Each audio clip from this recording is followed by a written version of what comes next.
Portanto, o que você não consegue perceber através dos 5 sentidos, se você percebe isso, então isso é chamado de Visheshgyan, ou conhecimento extraordinário. A natureza do universo pode ser entendida se você conhece a linguagem do inanimado, todas as formas como são feitas. À medida que as preocupações com a sobrevivência regridem, os seres humanos evoluirão naturalmente para perceber coisas superiores.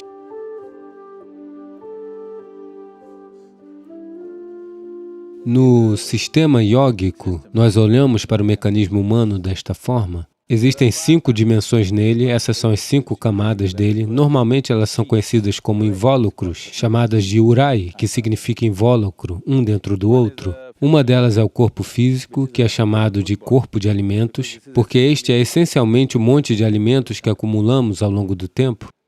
A próxima é conhecida como corpo mental, porque atribuímos inteligência a todas as células do corpo. Há mais memória e inteligência em cada molécula de DNA do que você seja capaz de decifrar através do seu cérebro.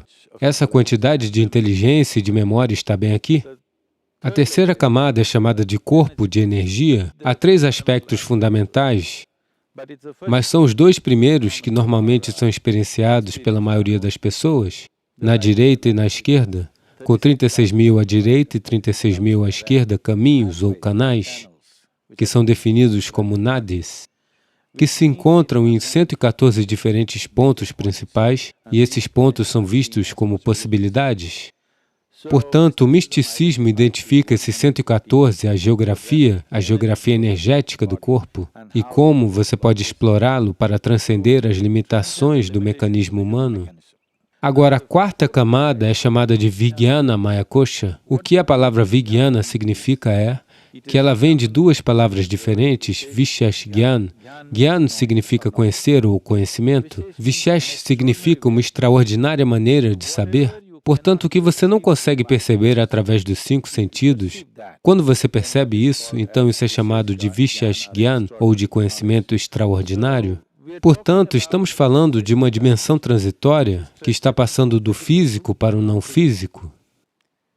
Então, a 5ª dimensão, esta é vamos dizer, na linguagem da nova era, nos Estados Unidos, eles estão dizendo que é o corpo etérico. Não é uma descrição apropriada, é um estado transitório em que o físico está desaparecendo na natureza não física. A 5ª dimensão é denominada como Anandamaya Kosha, que literalmente é traduzida como corpo de bem-aventurança. Isso não significa que tenha uma bolha de bem-aventurança ou algo dentro, é de natureza puramente não física. Por ser não físico, não sabemos como defini-lo ou descrevê-lo. Não existe definição para isso, não existe descrição para isso. Apenas falamos sobre isso a partir da nossa experiência. Sempre que o tocamos, nós nos sentimos radiantes. Então, como crianças, nós o chamamos de corpo de bem-aventurança, porque não sabemos qual é a natureza disso e não é de natureza física. Portanto, não podemos definir com palavras, descrições ou o que seja.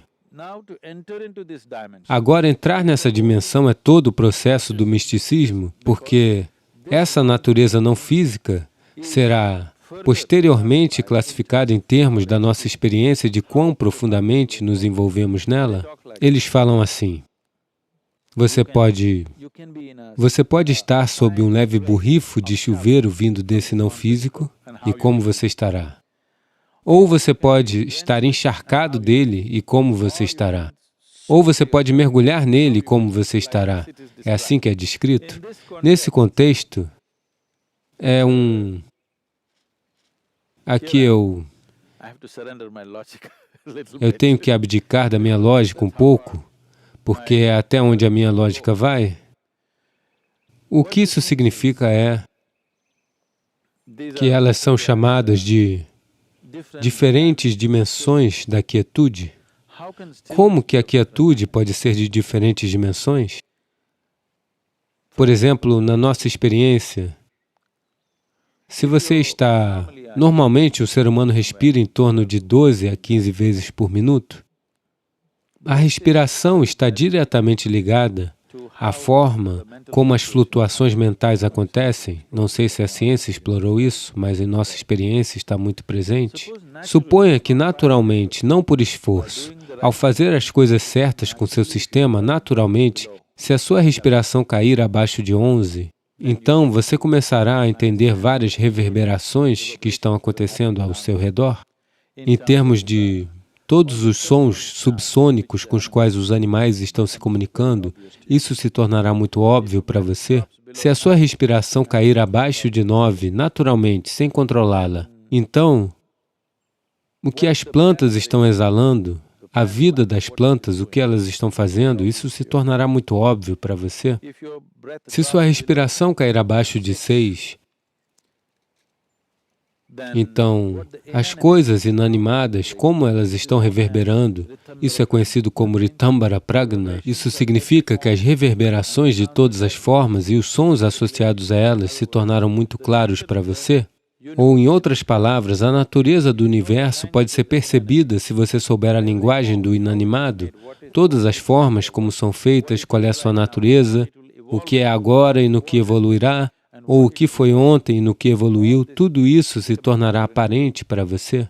À medida que as preocupações com a sobrevivência diminuem, os seres humanos naturalmente evoluirão no sentido de perceber coisas mais elevadas. Contudo, o importante é o nível de estaticidade, porque a respiração é um processo de sobrevivência. Se você se sentar quieto, ela diminui. Quanto mais quieto seu corpo estiver, menos você respira. Se você levar todo o seu sistema a um certo nível de quietude, sem estar em um estado hiperventilado, então sua percepção continuará aumentando.